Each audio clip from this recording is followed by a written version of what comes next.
Hey everyone, welcome back. I am Cyberpunk Holiday, aka Stefan JD, and today we're going to be looking at Toyfare by Wizard. It was a toy magazine of the 1990s.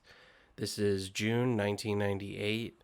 I was 11 years old when this came out. I don't remember if I actually owned this issue, to be honest, but I decided to go ahead and rebuy it. It was pretty cheap. It was $5, and it even came here with a poster full of the cover, full diorama, where we got Chris here, Jill, some lab coat zombies, and then Forrest Sprayer here off to the side. I wish they kind of showed him, but I know they had to squeeze him in.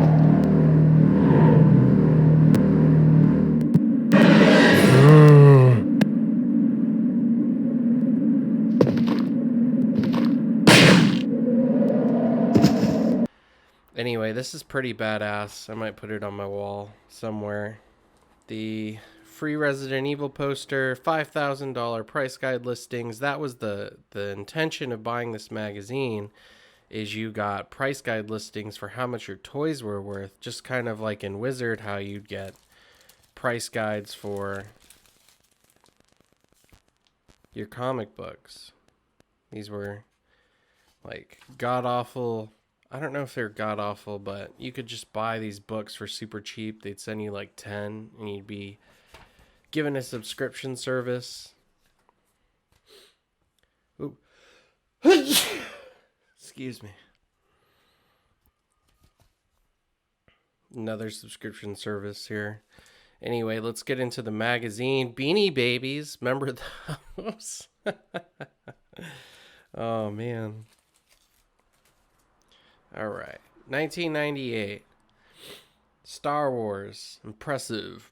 Biggest, most realistic force in the universe. Only the power of the Force brings you the biggest heroes and villains straight from the movies, and the largest fleet of full-scale vehicles ever. We bring you the real movie detail of the Rebel Snowspeeder, the blazing lights of the Luke Skywalker lightsaber, and the big movie sounds of the X-Wing.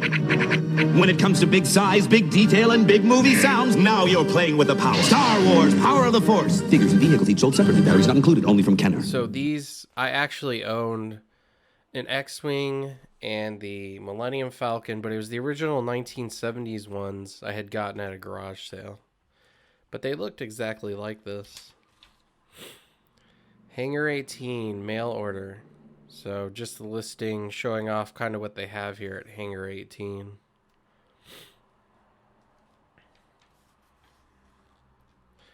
Exo Manowar. I couldn't believe that this got an action figure. I mean, I shouldn't be surprised because it's the 90s, but I guess the reason I couldn't believe it is because it's a Valiant character, and the only time I'd ever heard of Exo Manowar as a kid, I actually never saw any of the comic books from Valiant, but he was in a game with Iron Man, and it was Iron Man Exo Manowar double team. Somehow they got Marvel.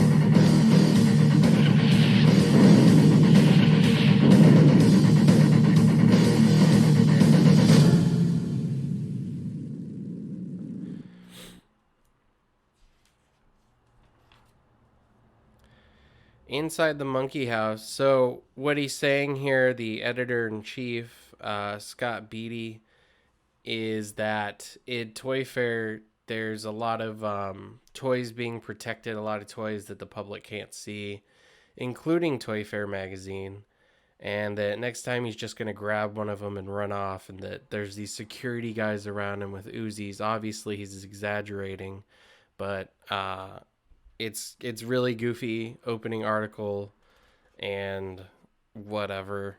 It's just madness here in the Toyfare magazine.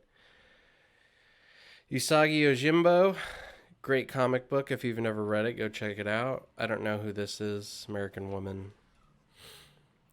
These are kind of funny because the people writing in here for the fanfare, the people in here writing in for the fanfare are complaining about certain things, like how nothing was good after the Timothy Zahn Last Command books. Everything that's Star Wars after that just feels like shit. And it's funny because this is 1998, so this is right before, episode one's gonna come out. Everyone's psyched. The Star Wars fans are coming back and saying, can't wait for that. Little did they know, we were all so naive back then.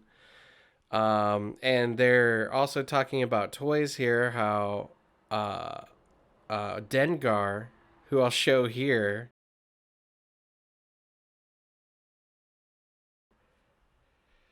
that schlub of a bounty hunter isn't cool, and they don't even know why they're bothering making a toy out of it.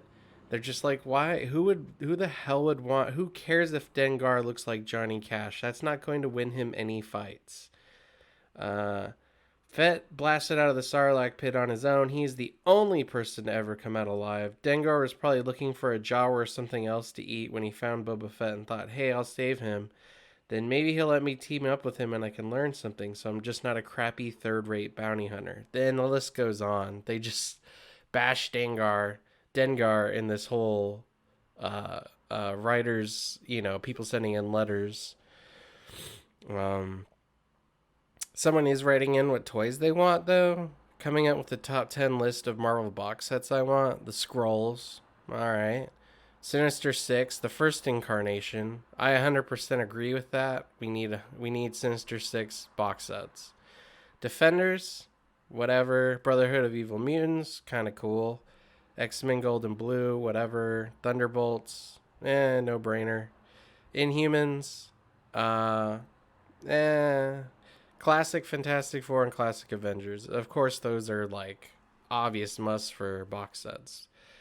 But I digress. Toyfare poll of what inspires you to buy an action figure.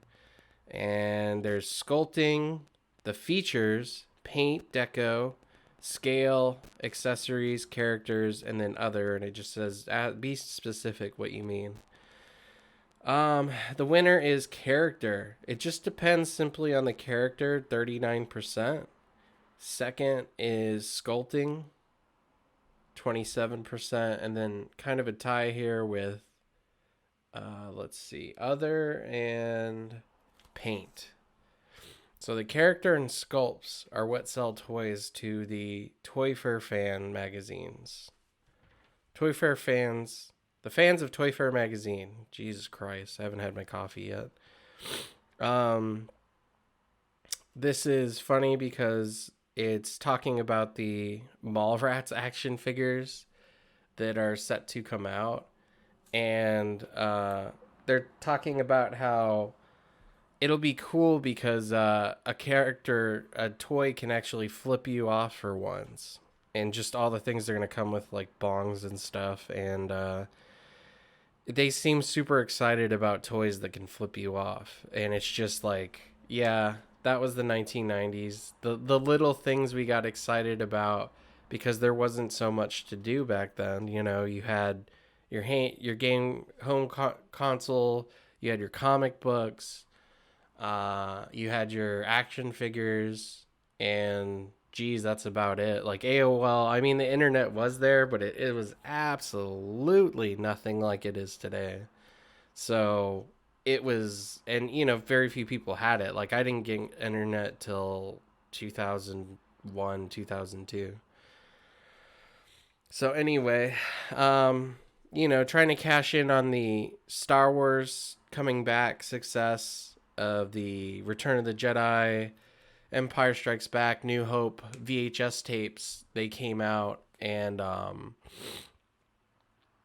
they were the special edition versions, which are the first ones I owned on VHS. And so they're trying to put out as many toys as they can around the Star Wars license. And so here you got Ula and Salacious Crumb as characters that they're talking about that are going to come out. And it's just so goofy because I guess people would maybe want a Salacious Crumb one, and then little boys maybe an Ula. But I never bought them. When I even saw them, I just like glossed over them. My eyes glossed over. It's just I don't even care. And Return of the Jedi is my favorite Star Wars, not because of the Ewoks, but just because of that ending with Luke and Vader. Anyway, Canadian Mutants, the Alpha Flight toys they're announcing. I think I'm a clown now. There doesn't seem to be anyone around. McFarlane's new Tiffany. We all know how this turned out. Tiffany was a character that kind of replaced Angela in the Spawn lore. Well, not replaced. I guess a little bit of both. Because Todd was, going through these problems with Neil Gaiman, saying that he owned half the character, and there's videos covered on it about how, Todd would send him money, and Neil thought he was supposed to get more money because he co-created the character, and there was no contracts, so they went to court over that. And Neil Gaiman ended up getting the rights to Angela and Callisto and all these other characters, and then gave them to Marvel. Yeah, that's right. So even of right now, even though this took place in the 90s, right now Marvel owns Angela. Kiss of the Spider Woman. I didn't know what the hell this was, but I looked it up, and I think it was Eric Larson or Sam Keith, somebody. Man, I'll put it right here. But somebody had created the character of Web Witch, and they're making a toy on it. Manga Spawn, whatever. Company updates. So these characters are being discontinued. They're the Meanies characters, which I guess were like an answer to Beanie Babies. And then the Star Wars, I think POTC or POTF collector's case that holds your like little holograms that would come with your action figures. They were POTF, which stand for Power of the Force, and they were just re-put out Star Wars characters that they had put out before, that Kenner had put out before back in the 70s or whatever the hell. And so they were just giving people another reason to rebuy those toys. Todd McFarlane is a bum because he played a bum in the Spawn movie. I mean, he couldn't just put out a figure of himself. He had to put himself out as the bum in that alleyway. Beavis and Butthead, more manga Spawn. So this was Toyfare 1998 Part 2, because I guess they couldn't fit it into one issue. Wink, wink. Wildstorm put out Gen 13, which was a comic book, and people apparently really loved Gen 13. It was a comic that didn't appeal to me as a 11-year-old. I was still into my superheroes back then, Spawn and everything else. Spider-Man. And I was probably watching WCW at this time too, so there was that. Girls of James Bond, Resident Evil 2, Toy Biz, which I do have some of these. We'll check them out here in a second when we get to the main article. Marvel's Most Wanted toys that people are screaming about. Typhoid Mary. I don't think people are going to want a Typhoid Mary figure, but I could be wrong. Ultron doesn't even look like the actual Ultron we all know. Babylon 5, still haven't seen it. X-Men vs. Street Fighter. This was a arcade game that we got back in the day. X-Men vs. Street Fighter! People don't remember. That's a cool line right there. They even look cool. 12-inch special edition series. I don't even remember seeing these, but I'm sure they existed. X-Men. Xena Warrior Princess, which, I mean, girls actually were fans of this show, like, I know a lot of girls who watch this. My roommate right now even was a fan of it. She's still looking for the last season. I think she's more of a Callisto than a Gabrielle, though. Nightman, this was such a terrible IP. If someone watches this and they were fond of Nightman, I'm sorry. It sucked. It's from Malibu Comics. Like, what 900 number for Beanie Babies? Updated pricing. Hasbro Signature Series, Planet of the Apes, Universal Monsters, Jurassic Park toys. These were huge. People had the Jurassic Park toys. Like, there were so many of them. They would showcase these everywhere I went. If I went to a car show, you'd see these like all lined up everywhere. Small Soldiers didn't appeal to me. They were everywhere though. Like, lots of kids enjoyed those. G.I. Joe. I had a neighbor who I'd go and hang out with all the time, and we would play Sega, and he actually had all of these. So we would like play G.I. Joe, and he had like, man, he had a lot. He at least had like 12 to 14 12-inch dolls of G.I. Joe that you could dress up, and you know, they had guns and you could play around with. They were pretty rad, actually, if I'm being honest. Beast Wars. Everyone, if you got up on Saturday morning, I think it even played during the week before school, you always were watching Beast Wars. Everyone was watching Beast Wars. It was on TV. It was a big deal. It's kind of like the Transformers that are animals, that could turn into animals. And it was one of those CGI cartoons that, you know, it was kind of like Reboot. Yeah, it was kind of like Reboot. Let's see here. These Micro Machine Star Wars things, like Yoda's head here, would open up into a little playset. Slave One would too. You could put them in your pocket and carry them around so you could play with them to entertain you if you didn't have a Game Boy or something. Again, not a lot of options back in the day to entertain yourself with, but because it was all you had, you know, you felt like this was cool because it's one of the few things you had that you could bring with you. So these little play sets were like, you know, sold very well to and appealed to kids because, I mean, what the hell else were you going to do? Stare out the window while you drove around with your parents?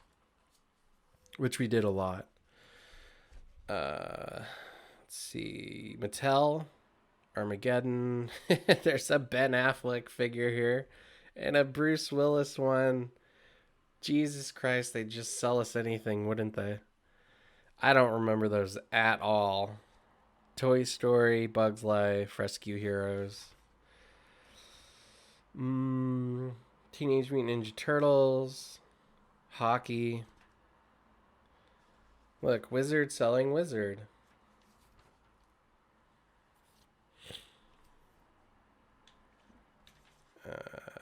Final Fantasy VII characters. You can actually still buy these today. I think they went all the way up to 9 or 10.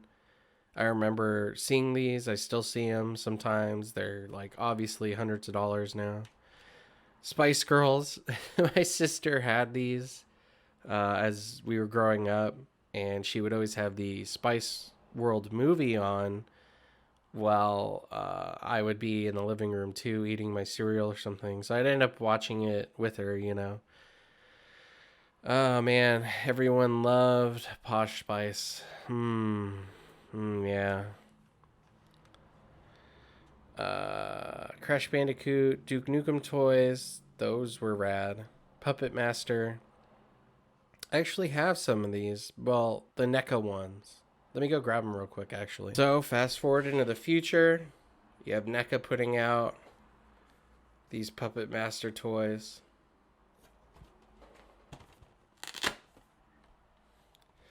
Pretty rad. I dig them. They're obviously still popular 30 freaking years later. Or 25, whatever.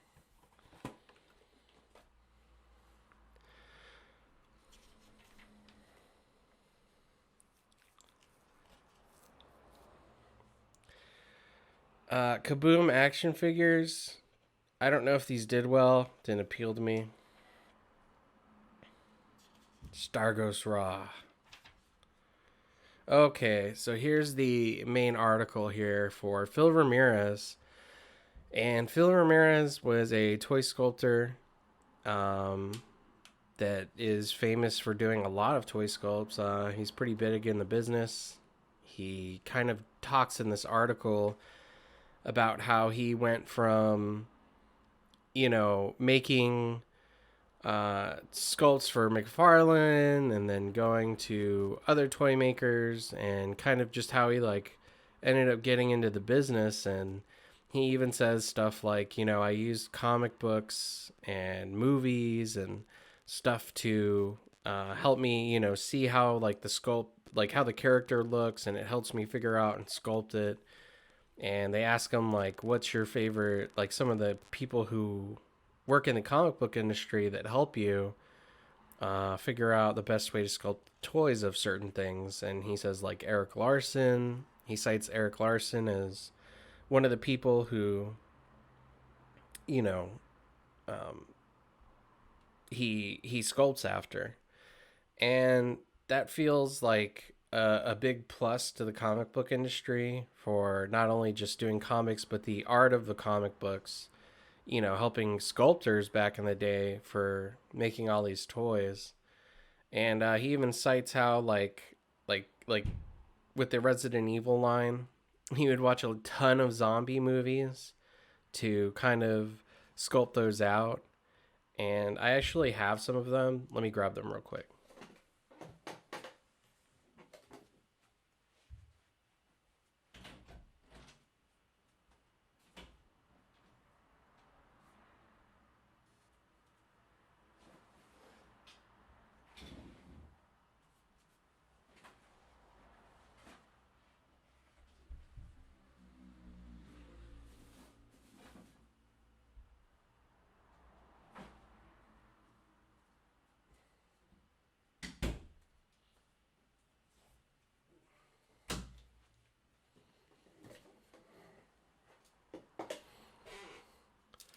So here is a sculpt of William Birkin that I own that Ramirez did. And this is kind of you have to realize back in the day, if you look at Kenner Toys versus fucking anyone else, you're going to see the detail, the level of detail on this, and the ability to do things here in the back, it has a little knob where you can move Birkin's eye around. Pretty rad. And just the way this looks, the detail of it, obviously McFarlane started it. We should say McFarlane's sculptor, who Ramirez just cite in the article, is how all of this kind of started. And then they add little ripped clothing on it from his t-shirt. It looks like he's going shh. But back in the day, this blew people's minds, again, because we didn't have much to do. And all the detail put onto these sculpts is just kind of mind-blowing, what artists, sculptors are artists, and then what they could do with clay to make these things. I mean, now we have 3D printing, it's all evolved over time, but back in the day, this stuff, was the shit. It blew people's minds. I digress. But Ramirez does state that, some of the things to kind of lock him into the zone of sculpting, because it takes a long time, is he would listen to so many albums. He would listen to rap, punk, all sorts of things. And there's a She-Venom there. The Bride of Venom. I used to have this figure. And, that's kind of what helped him stay focused and get his job done. So I just want to point out that he is still around. He's still making toys today, Phil Ramirez. And he's still on Instagram. You can go like literally type in his name and look him up. He doesn't have many subs or people following him, I should say. So if you're cool enough, if you feel like it, maybe go give Phil Ramirez a follow. Go help him out. I don't know him personally. I'm just saying that I looked him up. He's still doing it. He even sculpted the Tyrant, the Hunters, and stuff. Like he points out how he would get help from certain people too, and just kind of all the things he did and all his contributions to the toy world. It's kind of cool to know that somebody's been doing this for so long, and now he's obviously even more professional than he was then. But it's kind of cool. So yeah, they even ask him like, "How'd you go for reference with sculpting the Resident Evil ones?" And he says, "I've seen so many bad things that a lot of it was straight off the top of my head. We also had a lot of dermatology books which showed what certain nasty skin conditions look like up close, and of course we rented all the zombie films we could get." So there you have it. Wizard World Chicago 98. Lots of people from the comic book industry going to do signings. Obviously Toddy Mack here. Brian Pulido. Alex Ross. Who's that? Nobody. I don't even know who that is. Tony Daniels. A couple names I recognize. Contest winners could win these packages of toys. There's Evil Ernie here, Witchblade. I see a couple things, I think the grand prize is different though. It's Witchblade action figure, medieval Witchblade, Kenneth Irons, including Evil Ernie, Grifter, the Max, and Duke Nukem.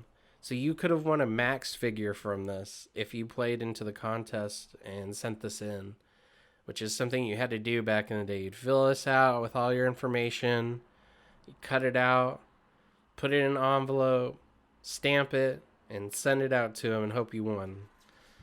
And that's pretty cool. I wonder if anyone ever won a Max from this. Please let me know. I would love to see what that looks like. These were also something that I loved back in the day. These were so entertaining. They would use toys to create comic books with them, and they would just take pictures, and put them in these panels, and then put the word balloons in later with a computer to digitize it. But these were so good, and in this one specifically, Dr. Doom is trying to raise hell against Reed Richards. You dare attempt to deceive Doom with your tomfoolery? With a simple pull of this lever, the final victory goes to Doom. Ah! And then he gets hit with a laser that turns his head into a smiley face. And he just kind of walks off, and Reed says, "Close the door on your way out and don't take anything." And then he gets made fun of by Spider-Man, who says, "Hey, Kool-Aid, you're on the list, Arachnid. There's a list. Meddlesome buffoon. Once Richard falls, squashing that wretched insect will be a sweet indulgence." All the other villains come, make fun of him. They take off. DC characters come and make fun of him. And then they take off. So Doom's like, "Never before Doom has known such rage, such boundless fury. Soon all shall feel the wrath of Doom." And then he forgot his keys to get into his castle, Doom Castle. And thus falls Doom. The girl's like, "Whatever, like this is really worth missing Dawson's Creek over." Remember Dawson's Creek?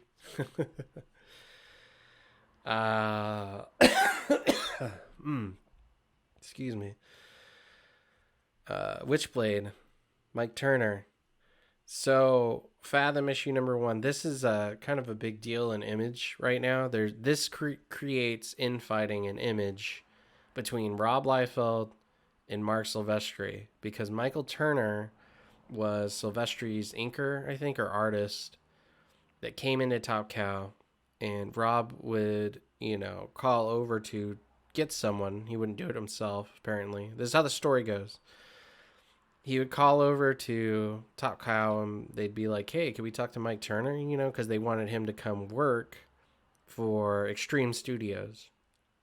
Or I don't know if it was Extreme before. But yeah.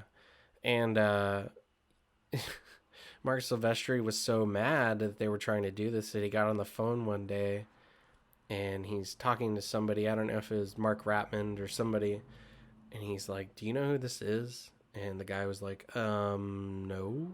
And he's like, "This is Mark motherfucking Silvestri." Michael Turner. And he worked for Top Cow. I was with Rob when we were trying to hire away Mike Turner. I had pretty much had it up to here with getting calls directly to my office from Extreme wanting to talk to my people. And Mark got on the phone. "Do you know who this is?" And he goes, no. You know, "This is Mark motherfucking Silvestri." Screamed at him, cursed him out. Matt came in white as a ghost. And I got a phone call from Rob saying, "I think I might have gone too far with Mark." And he told him to quit calling over to try and get Mike Turner to go over there to their studio. So there's a big deal going on right now at Image. It's kind of funny though. And Fathom, my dad loved Fathom. It was a big deal. Anyway, Make It So, Star Trek toys. I mean, look how abysmal that Picard looks. That is a pretty bad sculpted toy. Again, going back to like sculptors mattered in pushing toys for companies. You know what I mean? They still do.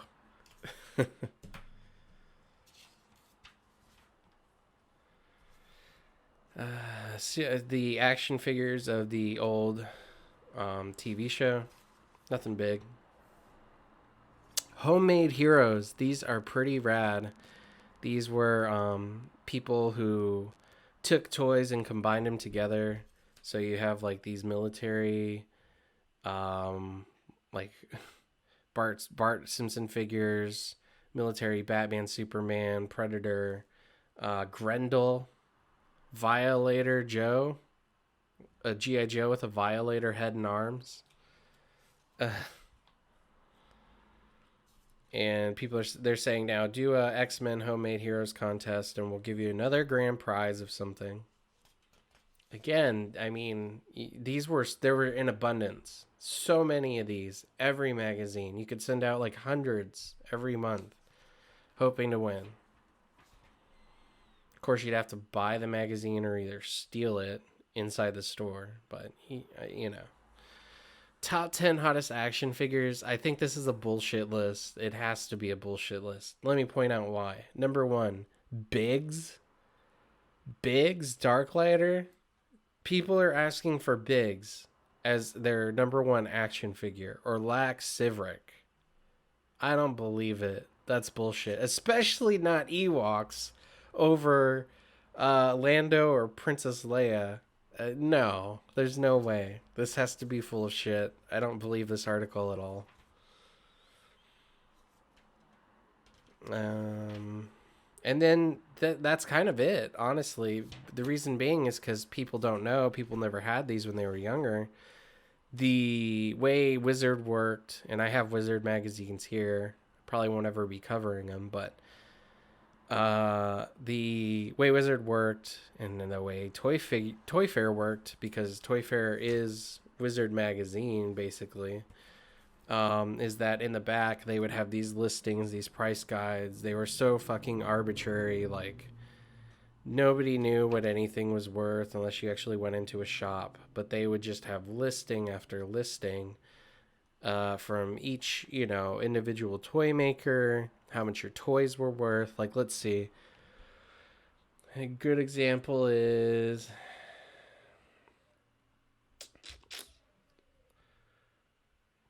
your Catwoman from Batman Legends of Batman, 1994-1996 Kenner line. Your Catwoman was worth $18 in package. Out of package, it was worth $3.50. Now, are you going to go to a yard sale, or are you going to go to some weird marketplace and say, look, Toyfare says it right here. It's worth $18, man. $18. And the truth is, you probably would. because this was the guide, you know? This is what gave people kind of the acclaim to say, no, my toys are worth this much. I know, because Toyfare says so. And Toyfare is the absolute 100%, you know, word on the street of how much action figures are worth. So, I mean, this is literally half the magazine. So you're buying the magazine for the fun in the front, maybe an article, and then literally, I'm not kidding, the rest of it, listings. And they'll do like little fun things. Like, this is a very sexual one with a Barbie doll and Duke Nukem. My head's a giant calcium deposit. Sounds good to me. Ooh, boy. That was actually not a Barbie doll. Well, it's a Barbie doll, but it was Daisy Duke from Dukes of Hazzard, I think.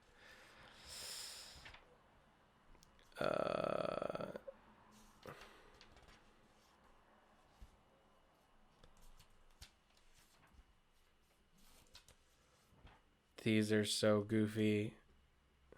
Hey, I'm the corporate icon of Acclaim Comics. Hey, you suck. Mug shots of Sabretooth here. This apparently is going over like his backstory, his stats, and like key moments. Uncanny X-Men 212 and 213. Wolverine versus Sabretooth. Enough said. So it's very much falling in line the same way like it would with Wizard Magazine, you know, trying to set the status quo of who is telling you how much your things are worth, what to buy, what not to buy. Because Wizard would tell people what comic books not to buy and which ones they didn't like, but it was always bias, you know. It wasn't ever subjective like a magazine should be. A lot of magazines, we should say, back then were like that, even with video games and video game magazines. Todd going to so many conventions back in the day to keep Spawn on the map, you know. Beanie Babies.